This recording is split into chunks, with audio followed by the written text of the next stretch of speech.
The Grapevine, brought to you by Tony DaCosta of Liquor City, Claremont, and offering you the chance to learn more about wine, the masters behind them, and even which wines to collect. Today, we head out to Diemersfontein Wines in Wellington, where third-generation owners David and Susan Sonnenberg have turned a family retreat into a landmark destination with musical events, restaurant, guest house, conference, and wedding venues, among other attractions. And if you're not aware, then let me, off the bat, share with you that their wine emphasis is firmly on Pinotage. And this year, Diemersfontein is marking its 21st vintage and more than 2 decades of iconic excellence in wine. Joining me to chat about all things Diemersfontein are their winemaker and cellarmaster, winemaker Lauren Hulsman and Francois Roode. Welcome to you both.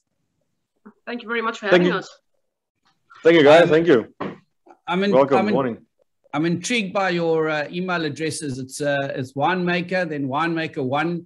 We're obviously setting ourselves up for a list of numbers to come. Yeah, pretty cat, eh? She always likes to be a part of these interviews. She's a big fan of wine, I think. So excuse her bum if it shows itself in the camera. But yeah, I think first off the bat, congratulations to you and to the team at Diemersfontein on finally getting the keys to the industry. Hey? Is that how it works when a winery turns 21, or is there some other 21st tradition that applies? Not a clue. I mean, it's the first for me as well, so I don't know. I mean, the plan was to have actually a 20th birthday. COVID came around, and we said, well, bugger this then. We'll just go and stick to being a 21st birthday, which is what we're doing now. So in between lockdown, open, close, I mean, heck knows how many close and dining, whatever. We just kept on going. And yeah, we just, maybe in the future we'll do a little party eventually. But at the moment, we try to spoil people with wine and what we can do. But yeah, that's the idea around it. But a key to more wine, yes. Maybe, but key to more sales, eh? That's what we need. Overseas sales, yes. Purchases. Yes. Oh. Yes.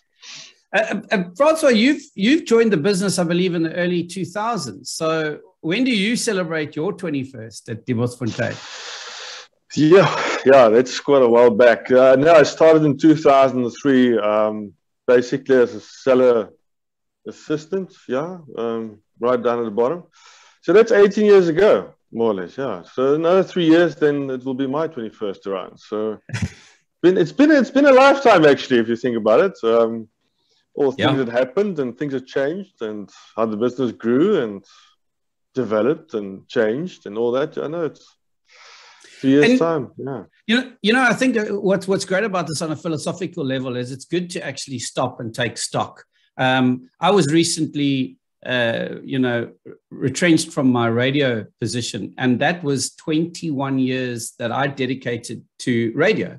My life had been radio, and I've had to stop and look at it and go, okay, do I want to continue in radio? Do I want to pursue wine more? What is it that I want from my life? And you're so right. It feels like an entire lifetime, because it is. It's a block of your life that you've dedicated to something specifically. And maybe that's why it's a good thing to just take stock and to celebrate. I think we don't do that enough. We don't commemorate and celebrate enough. We go, oh yeah, 21 years, yeah. Well, we've got to keep going. You know, the next challenge, the next goal. And obviously, in talking about that, to commemorate the event, you've prepared a limited edition wine exclusively available from Diemersfontein's tasting room, as well as your Peru deli and online store. The birthday wine is a Shiraz dominant blend called 21, which we'll be tasting today. And then later we'll taste the Tokozani Cabernet Franc. Oh, where's the camera? There it is. Which I believe, Lauren, is your first attempt at flying solo. And it's garnered a cellar of awards already. It has. No, that wine's done remarkably well, and really, really proud of it. And I couldn't have asked for it to do anything else other than that. So I'm quite happy with how it turned out. Yeah. Well done to you. Excellent. let's touch on some of the highlights for Diemersfontein over the last 21 years. And I think for anyone that knows you, there's two standout elements, Pinotage on Tap, the festival, and your Thokozani Empowerment Partner business. Francois, in my introduction, I stated that your wine emphasis is firmly on Pinotage. Is that still true? That's still true, Guy.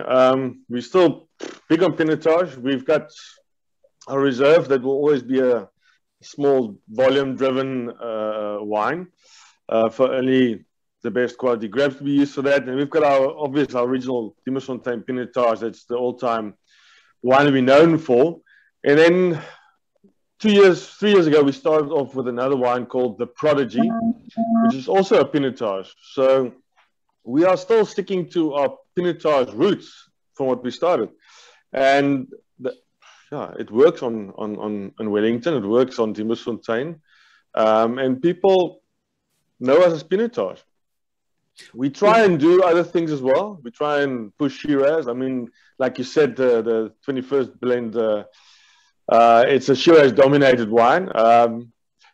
It's David's favorite cultivar, so David loves a bit of Shiraz. So we gave him the benefit of it and add 5% extra, so it's 55-45. So, so that's basically why it's a bit more Shiraz in it than Pinotage for dominant. But yeah, Pinotage and Shiraz, that's the two that we've been doing well with. And Pinotage is nice. It's our truly unique South African cultivar that we are proud of, and it's great to be a winery that's basically known for Pinotage. That we just do it in all different kinds of styles for almost every kind of palate you can think of. For youngsters, for the more sommelier.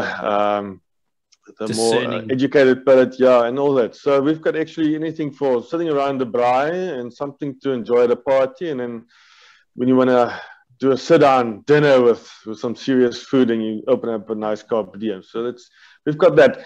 And we actually did a Pinotage port at some point as well. So we try and do anything in a Pinotage line that we can and try. So that's the fun of it. And it grows well in Wellington and grows well in Diemersfontein. So we'll stick to that for the moment. That's our thing. As you say, that coffee chocolate Pinotage, huge success, and such a success that it's a wine that spawned an entire category. And as I always say, imitation is the greatest form of compliment. But why do you think that particular wine became so popular?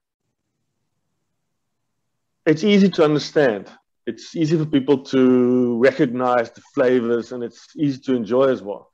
For the unknown wine drinker, when he picks up a glass of wine and you start reading the back label, and you're already intimidated by it. You must smell cigar box and this fruits and that kind of stuff. And people are all educated with this. Who doesn't know coffee? Who doesn't know chocolate? Who doesn't know that kind of stuff? So smokiness, that's the nice thing when people come to a tasting and they pick up a glass of that and they go like, wow, yes, I do pick it up. I do, and immediately I want to show friends, do you smell this? So it's a wine that just sort of gets passed on through people by word of mouth, and just because of the fact that they can actually smell and taste the characteristics of the wine. And I think that's the success to it. It's something that's just easy to understand, and people enjoy it for that. It's a valid reason, yeah. And I can imagine exactly that. And that's the great thing about approachable wines. When we say, oh, this is approachable, I think even discerning wine connoisseurs enjoy approachable, because it makes them sound more intelligent, because they can exactly spot what's in there without having to hesitate. Well, we did stop entering it at some competitions at some point, because it's sort of like frowned upon now. No, it's not really. So there's probably 2 competitions that's got a category for coffee Pinotage. But at this stage, for some of the serious competitions, we leave it out. They don't actually look at it anymore. But it's a great wine. It's a people's choice, we always say. Yeah. And of course, it's a great wine to have at breakfast as well the next day. It's got your coffee content in there. For obvious reasons, Pinotage on Tap had to be cancelled last year. Will it still be a feature on your calendar going forward, or has this pandemic led you to reevaluate that? And yeah, is it still going to be on the calendar? We will have to reevaluate according to the pandemic. We are going to, if it's going to come back next year or the year after, depending on the situation we're in with the pandemic, it will be re-engineered. We're going to change it a bit, do a bit different. We've been running that event since, I think, 2005. 4 different provinces in the country. We even dared to go and do it in the UK once, which was quite an interesting setup. And we actually had more Afrikaans-speaking people at that event, or South Africans at that event, than the UK guys. But give it 2 years. I think there will be another event popping up, but it will be re-engineered with something. I mean, there's a bit of talks going on, but yeah, we can't really plan at this point. We're not sure what's going to happen for it. So, but yeah, we're looking forward to doing something again. It's been a bit quiet on the farm without any people coming for any kind of, lucky events to do. So we're hungry for it. I hear you. It's probably difficult to plan much because we don't even know when we're gonna be told we can't sell wine anymore, and then the whole cycle starts again. Yeah, and it's the amount of people that you're allowed as well. I mean, there's been festivals in Wellington, like for Wildspheres, and you're only allowed 150 people. So yeah. We'll probably do small kind of events like that going forward. If we'll see. Keep the space. Lauren, Thokozani, I want to talk with you about that a little bit. It's a story of upliftment and empowerment, and now backed by a range of wines. It must be incredibly rewarding for you to not only be making wine to tantalize palates, but also knowing what greater community rewards that wine will bring. Give us a little insight into the wines you are making and planning for the Thokozani range, and why we should buy them. Well, look, I think Thokozani's been long coming. I think it started in 2003 with David and Susan Sonnenberg always wanting to do more for the community and the staff on the farm. It's always been very important to them. And now that we've actually grown stronger, getting better, it's gotten to the point where Thokozani's actually dealed up with Diemersfontein, and Thokozani Staff Holdings actually bought 55% of Diemersfontein Wines Company. And so we're growing from strength to strength. Obviously, the Cabernet Franc is brand new. One of the wines that I make, it's done remarkably well. We also have a Shiraz Mourvedre Viognier blend that Francois makes for Thokozani. The Shiraz is also done on stave, sort of similar to how the Pinotage is made. So you also get that sweeter chocolate sort of style to it. We also have a Spumante, which is sort of a easy drinking, a little bit of sugar, a little bit of gas, and you got some bubbles in there. So it's something that can really, really be enjoyed. I think the quality that's coming out of the Thokozani range is incredible. The price point you can't beat. I mean, at the moment, that Cab Franc's done so well, the S&B's done well in the past, and it's 115 Rand a bottle. I mean, it's a bargain for the quality that you're getting. I think having a wine that's also socially responsible and empowering and uplifting is very definitely something that needs to be supported. I know everyone hears BEE and freaks out completely and tries to run for the hills in some cases, but we're making it work on Diemersfontein, and we're doing this with Denise Stubbs and Hilary Brancase, who are the directors of Staff Holdings, and we do it on the farm every day, and it's working for us, and we're growing from strength to strength, and it's a very important part of the wine industry. If you think about things from the past, where it's DOP system and all that kind of thing, you need to make positive changes, and we've done that, and we do it every day on Diemersfontein, and we enjoy it.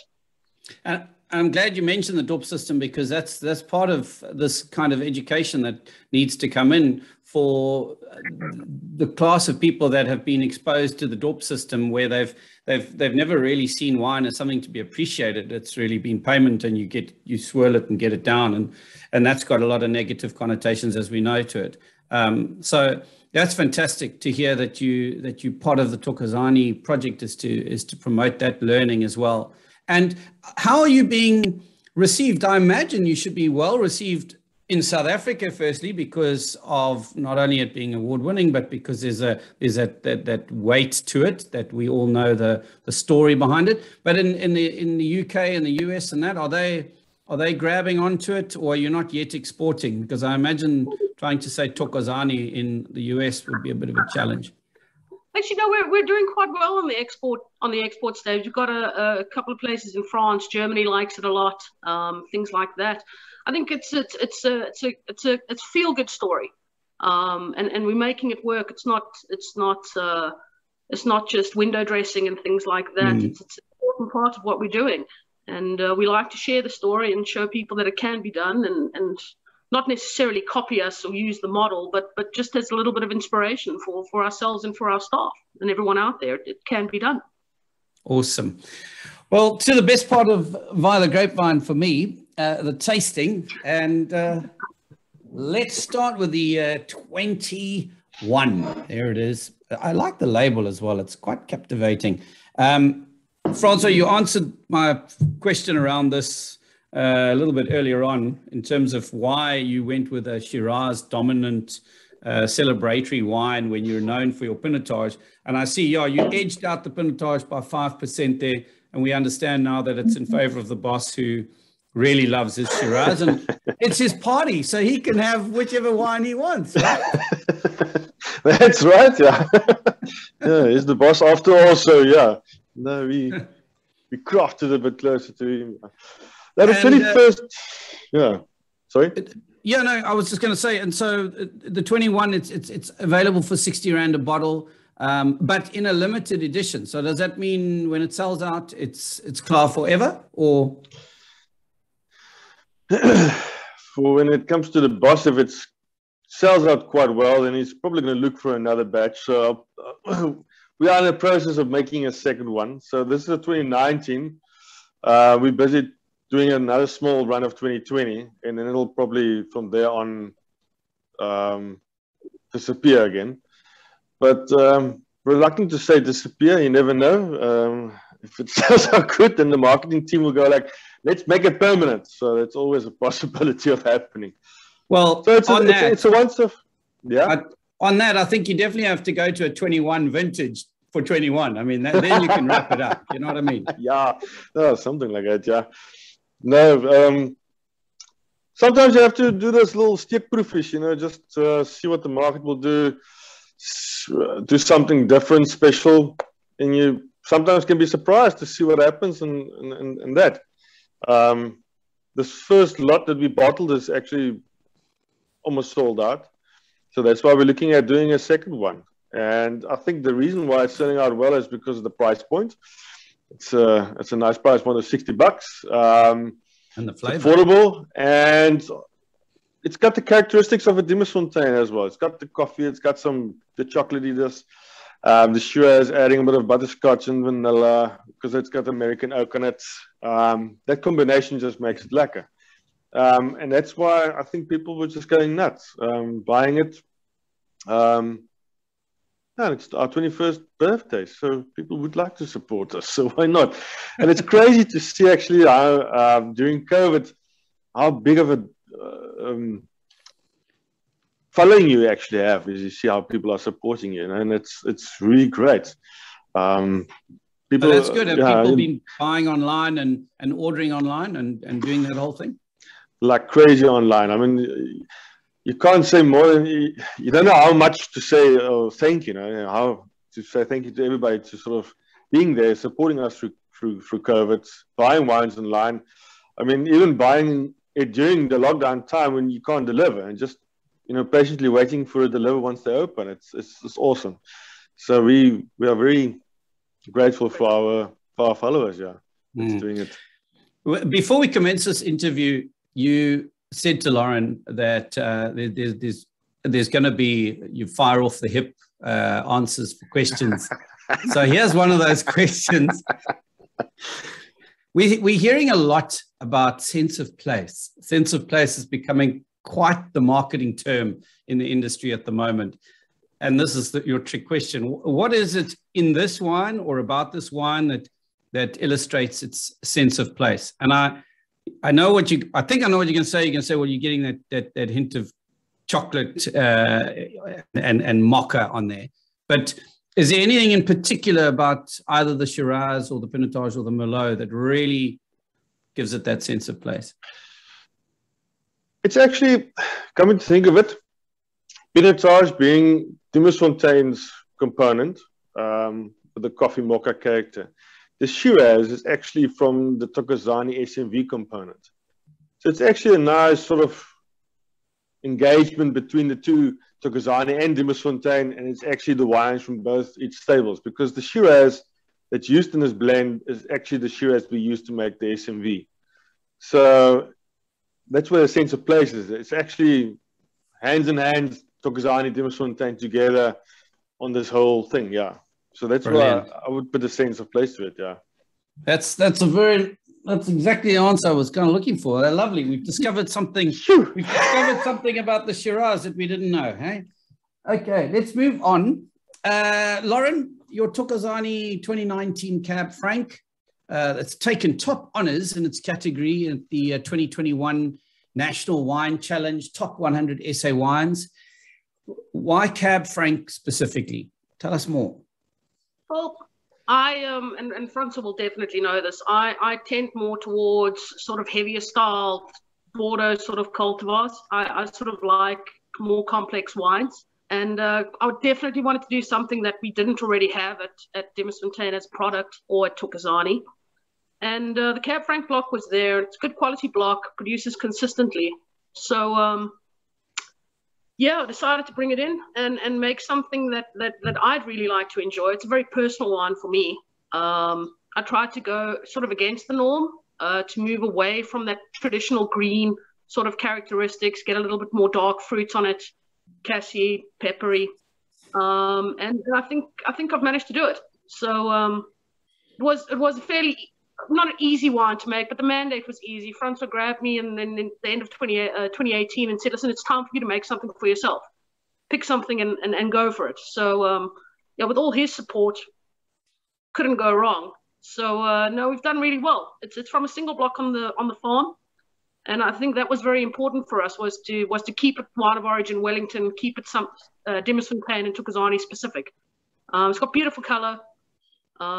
It's done really well. One thing, you mentioned the National Wine Challenge. It's also did really well at Old Mutual Trophy Wine Show. It got 3 trophies. So Best Cab Franc, Discovery of the Show, and Best Red Wine overall as well. So it's just done remarkably well at a time where Thokozani buying into Diemersfontein, it's COVID lockdown. We needed some upliftment and we needed some good news, and unfortunately the Cab Franc provided that for us. I can see why it's won these awards, Lauren. Well done. It's absolutely superb. And from a philosophical note, I feel like the wine that you've put in this bottle, and that's with respect to the SMV that's come before it, but I feel like, and I haven't tasted that, so that's why I'm basing it on what I've tasted here. I feel like that this is a wine that can really anchor the Thokozani brand in the minds of connoisseurs and newbies alike. That's a wine that I'm going to recommend to people and say, you've got to try this Cab Franc. It's something that is superb. So well done to you on that note. Wow. I get lovely earthy notes as well on the nose, which is drawing me in. I do enjoy that. What food would you pair with this? Oh, you can have it pretty much with anything. I think we sort of more went with because of the earthy characters and things like that. You're going more for your venisons, things like that, which I think would pair well with. I mean, it's not a wine that'll get overpowered by food too easily. It's got a deep body to it as well. So I think anything venison orientated, or just do a normal braai. You can have it I had it at a braai a couple of weeks ago with family. So, and we were happy to have it. So, yeah. So Cab Franc can sometimes be a little bit tart from a tannin point of view. How have you softened these tannins? It was purely timing of pump overs. Sometimes you tend to pump over too much and too late into fermentation, you tend to get more extraction that way. So, I mean, the first 2/3, we pumped it over every 4 to 5 hours. And the last third of fermentation, we pumped it over probably more towards every 8 hours and even less. So it was very much a balance of pump overs and just tasting the wine continuously to make sure we weren't overly extracting. Fascinating. And I highly recommend this as a 2-pack. This is, you can purchase it in a box like this and get a bottle of each, maybe get a case of each. I'm sure the winemakers will agree with me on that. And nice to kind of pivot between the two. Lovely stuff. I know you've probably got quite a lot to do today, so I don't want to hold you on much longer. We have some quick fire questions to end, and you can choose if you'd like to answer or not. Obviously, I would prefer for you both to give me an answer, but and it's the first thing that comes to mind. Don't think too deeply about it. And we'll start with your favorite grapes to farm, Francois. Pinotage. Good answer. It is an easy one to farm with, yes.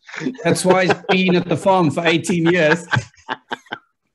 But Lauren, you could say Shiraz and you could take the next 21 years because we now know that's the boss's favorite. So this is also true. But I don't really have a favorite cultivar. I'm lazy this way. I prefer a trellised vine to a bush vine. Let's put it that way. I'm happy. And any particular variety that you prefer, Lauren? To drink, Malbec. Like I said, I'm a huge fan of the Bordeaux stuff. So anything heavier, Malbec, Cab, Sauv, that kind of thing. Okay. Francois, your favorite variety to drink? Summertime, it will be, I drink so democrat nowadays, anything.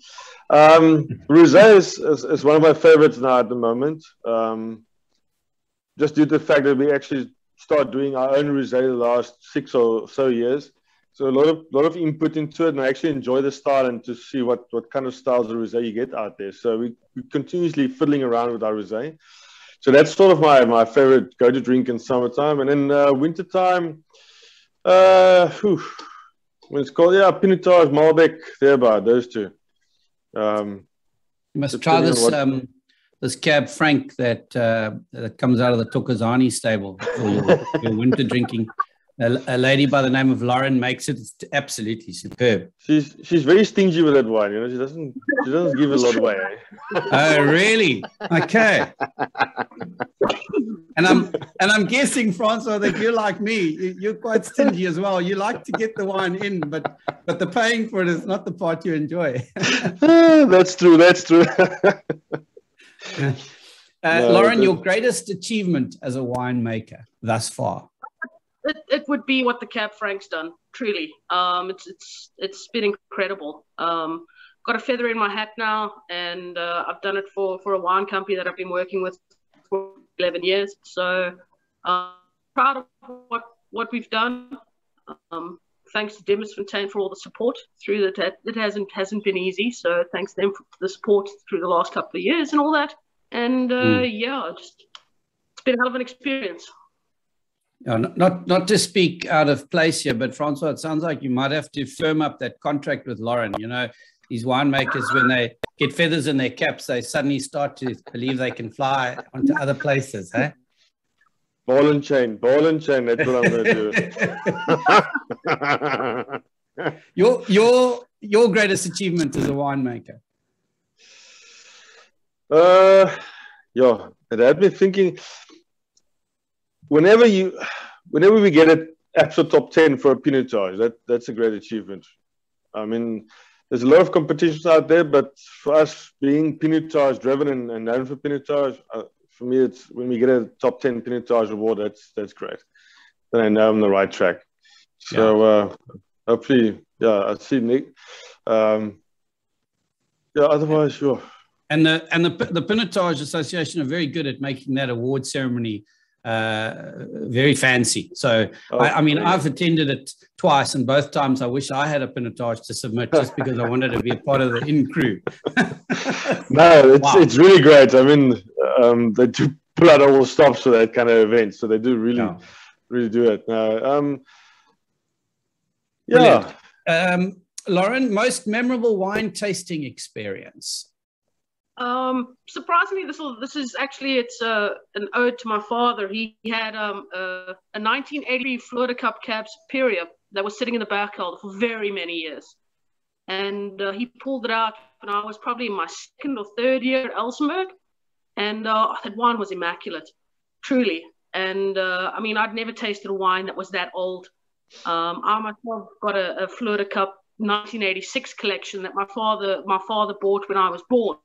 That's sitting, waiting for it to be drunk. So to get an opportunity to taste older wines and see how well they do in the aging process, that would easily be the best experience I've had. That's awesome. And it's wonderful that it's associated with a wine that stands out in your memory. It will be there for the rest of your days, probably. Francois, most memorable wine tasting experience besides today on this Zoom call with me? There's just so many wines. It's difficult always to sort of pinpoint which one is, because all of them are quite an experience. What was nice, David and myself, we went to Argentina and Chile once to go and visit the company who actually produces us the oak staves for the Coffee Pinotage. And at that point, we also went over to Argentina. So the tasting experience there was to taste all those Malbecs in that area. And it's like being in South Africa, just tasting Pinotage, but over there, I think they've taken it to the next level. Each winery has got like 2 or 3 different styles of Malbec. And that was 3 days of tasting experience, going to some of the nicest places. Catina Zapata was one of those experiences of a winery in Argentina. Tasting Malbec over there, just to experience what they can do with a Malbec versus, because at that point, we just started our own Malbec as a single varietal. So it was sort of getting some info on that side. But locally, yes, we've got so much nice wines here as well. I mean, I frequently go and do the wine cellar, do these tastings on a regular basis. Obviously not now at the moment, but where you can taste a lot of these small exclusive little wines that's made in South Africa as well. So, but yeah, let's stick to Argentina for the moment. There's too many to say. It's difficult to choose. That's brilliant. After the rugby result on the weekend, they could do with a little bit of moral support from somebody. So yeah. They do, yes. Shame. They played with such spirit in the last 5 minutes.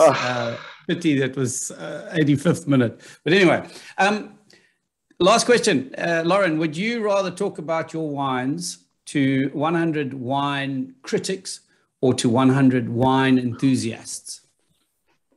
I'd have to say wine enthusiasts. I sort of enjoy getting different people's opinions. I mean, wine's a very personal thing. How you taste it and how you enjoy it is personal. I love technical questions and people showing interest in wine. I love sharing knowledge. So, I mean, if I've got someone that wants to ask 300 questions, go for it. I'm happy to answer them. So very definitely wine enthusiasts. Brilliant. Francois, your answer? Both of them. Just to be hard with the critics a bit, you know, to showing them. Sometimes, like Wellington, they always think it's not a place where you'll find Cab Franc, for instance, as a varietal. They always would say Stellenbosch, you know, so you can show them, you know, critics, here we go. We've got a beautiful Cab Franc here, so we can do these kind of things at Wellington. And enthusiasts, yes, one would like to share the information, and it's great to hear that. Same like Lauren almost said, yeah, about the wines and stuff. But yeah, sometimes I do enjoy having a critic or two in a tasting group. They like to give you a bit of gas here on the side, but then you always can shut them up sometimes with a bit of just taste and the proof is, you know, that kind of thing. And just to give you both background to why I ask that question, it's not because I'm trying to cause any controversy, but it's really my own intrigue is that, you know, when you're parts of different groups, I'm lucky enough to sit with groups of critics and then groups of what we would call, you know, enthusiasts, people that really don't know very much. And I often wonder, for the winemaker, is it more frustrating to have to talk about Balling or to answer like really simple questions. And so that's why I asked that question. It's intriguing to hear both your answers. Thank you. No, pleasure. Happy birthday, Diemersfontein Wines, and congratulations on 2 decades of iconic excellence in wine. And here's to the next 2 decades. I'll just cheer myself and toast the 2 of you. There's a glass for each. Cheers, cheers. Cheers, cheers. And I've got to tell you, you are very lucky this week because Diemersfontein wanted to celebrate their birthday with you and some very generous giveaways. For the first time ever on Via the Grapevine, not 1, not 2, but 3 people have a chance to win some awesome prizes. Your first prize is valued at 1,500 Rand, and it's a vertical Carpe Diem Pinotage pack with the vintages starting in 2011 up to 2017. I'm not sure I mean, I think you're lucky that you haven't sent prizes to my house for me to then pass on, because I'm not sure that would leave the premises. Wow. It would not leave my premises. Can tell I'm going to be emailing a lot. The second prize, valued at 600 Rand, is a gift box containing CD Malbec 2020, jalapeno preserve, Viognier preserve, Pinotage relish, a bottle opener, and a wine preserver. And then the third prize, valued at 260 Rand, is a Diemersfontein Pinotage 2019 Magnum. Now, just that on its own is a wonderful prize to share with family and friends. So thank you very much, Diemersfontein. Thank you, Francois Roode and Lauren Hulsman. I appreciate your time and energy today. And also, we must say thank you to Monique Roux for her great organization. Much appreciated. Thank you very much for having us. Sorry, Lauren, you go. So, yeah, thank you very much for having us. It's been fun. Enjoyed it. Join us again next week when we chat to the ladies of Bosman Wines. And don't forget to visit our sponsor, Liquor City Claremont, for a journey via the Grapevine.